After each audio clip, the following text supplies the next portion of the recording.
Sir நீங்கள் சொல்லுங்கள், இது கேள்வி எடுத்துக்கிறேங்க. பாபு சார், இப்போது திமுக ஆட்சி ஏற்றதிலிருந்து எந்த துறையும் முறையாக செயல்படவில்லைன்னு சொல்லி நம்ம பல முறை பேசியிருக்கிறோம்.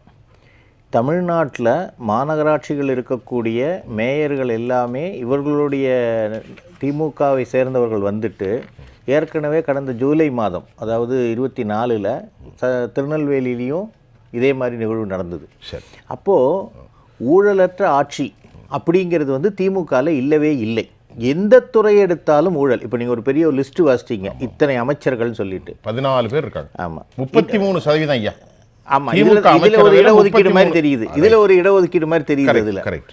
அப்போது மக்களுக்கு நல்லாட்சி கொடுப்போம், மக்களுக்கு தேவையான அருமையான ஆட்சி கொடுப்போம், அதாவது உள்ளாட்சியிலும் நல்லாட்சி அப்படின்னு சொல்லி முதலமைச்சர் வந்து மார்த்தட்டிக்கிட்டு பேசிகிட்டு இருக்கிறாரு. ஆனால் அதற்குள்ளாகவே கோஷ்டி பூசல்ங்கிற மூலமாகவே, அதாவது இதில் என்னென்னா பங்கு பிரிக்கிறது இல்லையா, இல்லை நீ மட்டும் கொள்ளையடிக்கிறியா எனக்கு தரமாட்டேங்கிறியங்கிற இஷ்யூ இல்லையா, ஏதோ ஒரு நிகழ்வில் அதற்குள்ளே இருக்கக்கூடிய இந்த 23 குரூப் பேருமே வந்து வெளியில் போகிற மாதிரியான ஏற்பாடு நடந்திருக்குது. இப்போ நீங்கள் சொன்ன மாதிரி மதுரை மேயர் திரு இந்திராணி பொன்வசந்த் அவர்களுடைய இதில் மேயராக செயல்பட்டது மொத்தமே அந்த பொன்வசந்தங்களுடைய கணவர் தான் செயல்படுறாரு. ஏற்கனவே வந்து அரெஸ்ட் பண்ணியிருக்காங்க, அரெஸ்ட் பண்ணி ஜாமீனில் வெளில வந்திருக்காரு. அம்மா பொம்மை. ஆமாம், பொம்மை முதல்வர்னு சொல்கிற மாதிரி இவங்க வந்து பொம்மை மேயர். அது எல்லா ஊர்லேயும் அப்படி தான் நடந்துகிட்டு இருக்கு. இந்த ஊர் மட்டும் இல்லை, இது மாதிரியான நிகழ்வுகள் வந்து தொடர்ந்து நம்ம பார்த்துக்கிட்டு இருக்கிறோம். அப்போ செயல்பாடுகளே இல்லாமல் செயலற்று போய், ஆனால் முறைகேடுகளில் மட்டும் முதலாகதாக இருக்கிறாங்க. இதை வந்து நீங்கள் வந்து எந்த இப்போ மதுரையை பொறுத்த வரைக்கும் இப்போ குறிப்பிட்டு நம்ம சொல்லணும்னா, இதை பல முறை நான் சுட்டி காட்டியிருக்கேன். கடந்த முறை முதலமைச்சர் அங்கே போயிருக்கும்போது அங்கே ஓடக்கூடிய ஒரு சாக்கடை இதை வந்து ஒரு இதை வச்சு மறைச்சாங்க. அப்போ அது யாருடைய பொறுப்பில் வருது? மேயருடைய கண்காணிப்பில் தானே வரணும். அப்போ அந்த திட்டம் நிறைவேறவில்லைங்கிறது எல்லா ஊடகங்கள் வாயிலாகவும் வெளியில் வந்துருச்சு. அப்போ இது மாதிரி இப்போ இதில் பார்த்தீங்கன்னா வரி ஏய்ப்பு நிறைய வந்து நடந்திருக்கிறதா சொல்கிறாங்க. பெரிய மோசடி இல்லை, கொஞ்சம் நெஞ்சம் இல்லை, மக்கள்கிட்ட வரியை பிடுங்குறாங்க. ஆனால் அந்த வரி மூலமாக செயல்படுத்த வேண்டிய திட்டங்களை செயல்படுத்தாமல் அவர்களுக்கு வேண்டியவர்களுக்கு வரியை இப்போ பாஸ்வேர்டெல்லாம் யூஸ் பண்ணியிருக்கிறாங்க. பர்சனலாக யூஸ் பண்ணக்கூடிய பாஸ்வேர்டெல்லாம் யூஸ் பண்ணி, பாஸ்வேர்டை பொன்வசந்தம் யூஸ் பண்ணி, அவர் மட்டும் இல்லை எல்லாருமே அந்த 23 பேர் அது மூலமாக அதிகாரிகளை யூஸ் பண்ணியிருக்கிறாங்க. உதவி ஆணையரை கைது பண்ணியிருக்கிறாங்க, அதோடைய ஆய்வாளரை கைது பண்ணியிருக்கிறாங்க. இது லிஸ்ட் ஒரு பெரிய லிஸ்ட்டே நீண்டுகிட்டு போகுது. அப்போ என்ன நீங்கள் ஆட்சி கொடுக்குறீங்க? உள்ளாட்சியிலையுமே இதை மாதிரி செய்து கொண்டு போனால் அப்போ அங்கே பார்த்தீங்கன்னா 2 பனிப்போர் மாதிரி நடந்துகிட்டு இருக்குது. திரு மூர்த்தி அமைச்சர் அவர்களுக்கும் பிடிஆருக்கும் யாரோடைய ஆளை போடுறது அப்படிங்கிற விஷயத்தையும் நடந்துகிட்டு இருக்குது. இப்போ நடக்கு, இது தொடர்ந்து தான் நடந்துகிட்டு இருக்குது.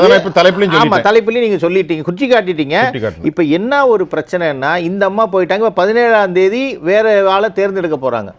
அப்போ இவர்கள் மட்டும் என்ன செய்ய போகிறார்கள்? ஏற்கனவே வந்த வரலாற்று சுவடை வச்சுக்கிட்டு இவங்க அடுத்தது தான் செய்ய போகிறாங்க. இன்னொரு விஷயம், உள்ளாட்சிகளில் வந்து முறைகேடுகள் நடந்தால் எந்த திட்டமுமே செயல்படுத்த முடியாது. இப்போது வேறு இடத்துல நடக்குது, ஒரு அரசு இயந்திரத்தில் நடக்குதுன்னா பரவாயில்ல. இது வந்து மக்களுடைய வாழ்வாதாரமே அன்றாட, இப்போ தண்ணி குடிதண்ணீர் உள்ளாட்சியில் தான் வந்திருக்கும். மற்றபடி மாநகராட்சிங்கிறது ஒரு மிகப்பெரிய அமைப்பு. அந்த அமைப்பில் இருக்கக்கூடிய கட்சி சார்பாக இவங்க வந்து செயல்பட ஆரம்பித்து அதில் ஊழல் சொன்னால் மக்களுக்கு நன்மைகள் நிச்சயமாக போய் கிடைக்காது. ஸோ இப்போ இது மாதிரி எல்லா ஊர்லேயும் இதுக்கு முன்னாடி 2 மேயர் ரிசைன் பண்ணாங்களே, என்ன காரணம்? அப்போது அது தொடர்ந்துக்கிட்டு தானே இருக்குது. இதை தமிழக முதல்வர் கவனத்தில் கொண்டு ஏன் இப்படி நடக்குதுங்கிறத வந்து ஒரு கண்டன அறிக்கையோ இல்லை அவங்களை கூட்டு கண்டிக்கிறதோ, ராஜினாமா செய்கிறது மட்டும் ஒரு பெரிய தீர்வாக வந்துடாது. வேற போட்டான என்ன தீர்வு? அரெஸ்ட் பண்ணவங்களே ஜாமீனில் விட்டுருக்குறாங்க. இவர் கணவர் வந்து அரெஸ்ட் பண்ணி அது ஏற்கனவே நடந்த வழக்கில் போயிட்டு இருக்குது. இப்போ திரும்பி வந்து மீண்டும் ஒரு கண்துடைப்புக்காக ராஜினாமா செய்தார்கள்னு சொல்லி நாங்கள்லாம் அச்சப்படுறோம். இப்போ இதில் ஒன்று பாபு பரமேஸ்வரன் ஒரு கேள்வி, இவ்வளோ பெரிய மோசடி நடந்திருக்குல்ல, இதை விசாரிக்க திமுக யாரை அனுப்பியிருக்கு தெரியுமா? KN நேரு, 2வது மூர்த்தி. அந்த அமைச்சர் ரொம்ப நல்லதில்ல, ரொம்ப நல்லவங்க. ஏன்னா அவர்கள் மேலே வந்து உண்மைதான்.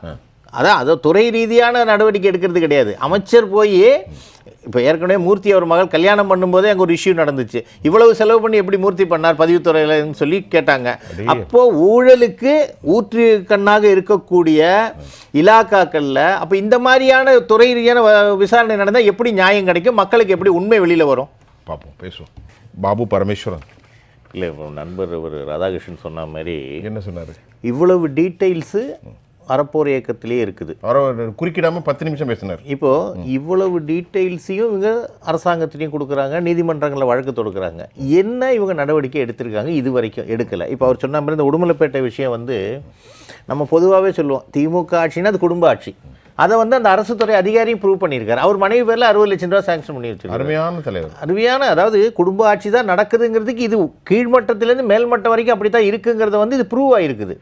அப்புறம் மேலும் அந்த மேயர் தவறு செஞ்சுருக்கிறாங்க, ஒரு கணவர் தவறு செஞ்சுருக்கான்னு சொல்லிட்டு அரசு கைது பண்ணி அவர் ஜாமீனில் இருக்கார். அந்த விசாரணையை அதே அமைச்சர்கிட்டே கொண்டு போய் கொடுத்தீங்கன்னா எப்படி அது உண்மை வெளியில் வரும்? ஒன்று. அப்புறம் இந்த டிபார்ட்மெண்ட், இப்போ சார் சொன்ன மாதிரி இந்த டிவிஎஸ்சி டிபார்ட்மெண்ட் வந்து எங்கேயுமே ஒரு 500 ரூபா வாங்குறவன் 1000 ரூபா வாங்குறவனை பிடிச்சேன்னு பேப்பர்லேயும் ஊடகங்களையும் பெருசாக செய்தி போட்டுக்கிறாங்களே தவிர, அப்போ இது மாதிரி 200 கோடி 300 கோடி அடிக்கிறதுலாம் அப்போ கடலில் தெரியாதா? விஏஓ கைது 500 ரூபா லஞ்சம். ஒரு இபியில் ஒருத்தர் 2000 ரூபா வாங்கினார், ஒருத்தர் காசு வாங்கினார்னு சொன்னால் இதெல்லாம் பெரிய தலைப்புச் செய்தியாக கொண்டு வந்து பேர் எடுத்துக்கணும்னு நினைக்கிறாங்க. 200 கோடி இல்லை. அப்போ ஒருவேளை என்னென்னா பெருசாக பண்ணால் கண்டுக்க மாட்டாங்களோ என்னமோ. சின்ன லெவலில் நீங்கள் பண்ணாதீங்க, ஏன்னா பெருசாக பண்ணால் தான் எங்களுக்கு பங்கு வரும்.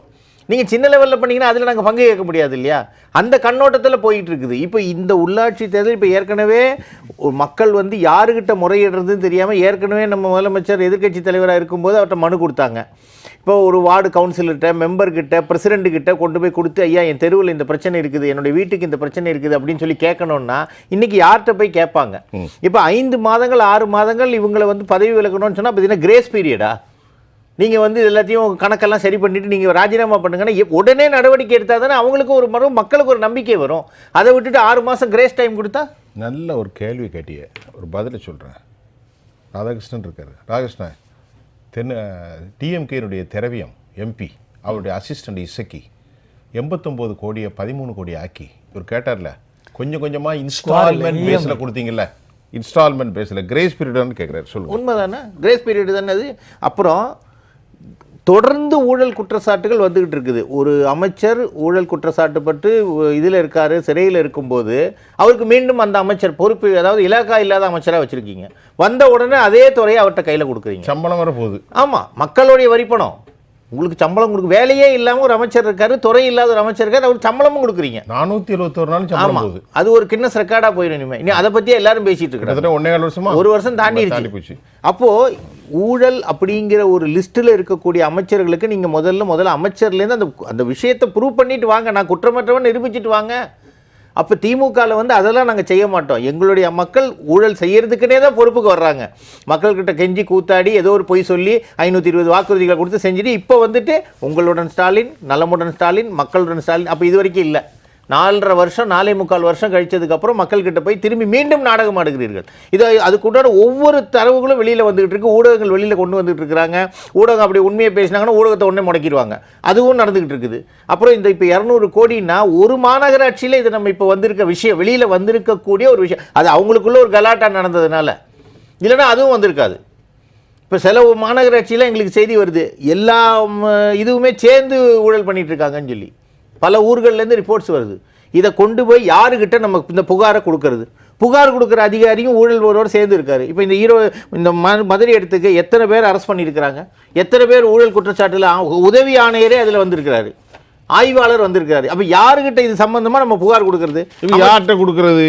செந்தில் பாலாஜிட்ட கொடுக்குறதா நீங்க கேக்குறீங்க? பொன்முடிட்ட கொடுக்குறதா? இந்த 33% அமைச்சர்கள்ட்ட கொண்டு போய் கொடுக்குறதா? முதலமைச்சர்கிட்ட கொடுக்குறதா? ஏவாவேல்ட்ட கொடுக்குறதா? பன்னீர்செல்வத்திட்ட கொடுக்குறதா? இப்படி தானே இருக்கு. இவங்க அவ்வளோ பேர் மேலேயும் பட்டியல் இருக்க. அப்போ இந்த துறை இல்லாமல் அனைத்து துறைகளிலும் ஊழல் புரையோடி இருக்கிறது அப்படிங்கிறது வந்து நமக்கு கண்கூடா தெரியுது. அப்போ இதுக்கு தீர்வு காண வேண்டியது யாரு? இவ்வளவு குற்றச்சாட்டுகள் திமுக அமைச்சர்கள் மேலேயும் ஆளுகின்ற அரசு மேலேயும் மக்கள் வந்து சொல்றாங்க. மக்களுடைய அன்றாட வாழ்வு, உள்ளாட்சி அப்படிங்கிறது மக்களுடைய அன்றாட வாழ்வு. நீங்கள் சொன்ன மாதிரி ஒரு பல்பு ஸ்ட்ரீட்டில் இருந்தால் முதலமைச்சர் போய் சொல்ல முடியாது. அதான் சார் சொன்னாங்க, பாஸ்கரன் சார். ஒரு தண்ணி வரலன்னா யார்கிட்ட போய் சொல்லணும்? அப்போ இவர்களை நம்பி நம்ம என்ன வாக்குறுதியை நம்பி நம்ம என்ன ஓட்டு போட்டு இன்னைக்கு என்ன நம்ம கண்டோம், மக்கள் வெறுத்து போயிட்டாங்க. கடைநிலை மக்களுக்கும் அதிகாரத்தை இந்தியா கான்ஸ்டியூஷன் கொடுக்கறதா ஊராட்சி. கண்டிப்பாக பேசுவோம். திரும்ப சொல்ல வந்தீங்க, நீங்கள் கேட்ட அந்த தலைப்போடையது உட்கட்சி இதில் வந்து யார் மோதலில் ஜெயிப்பாங்கன்னு. நிச்சயமாக என்னுடைய கணிப்பு வந்து மூர்த்தியோடைய ஆள் தான் திரும்பி மீண்டும் மேயராக வருவாங்கன்னு நினைக்கிறேன். நீங்கள் மதுரையில் இல்லை ஏன்னு சொன்னால் ஏற்கனவே பிடிஆர்னால ஒரு பிரச்சனை வச்சு 30,000 கோடி ஒரு பிரச்சனை ஓடிச்சு. அதனால் மீண்டும் அவருடைய ஆளுங்களை வாய்ப்பு கொடுக்க மாட்டாங்கிறது என்னுடைய கருத்தாக வச்சுருக்கிறேன்.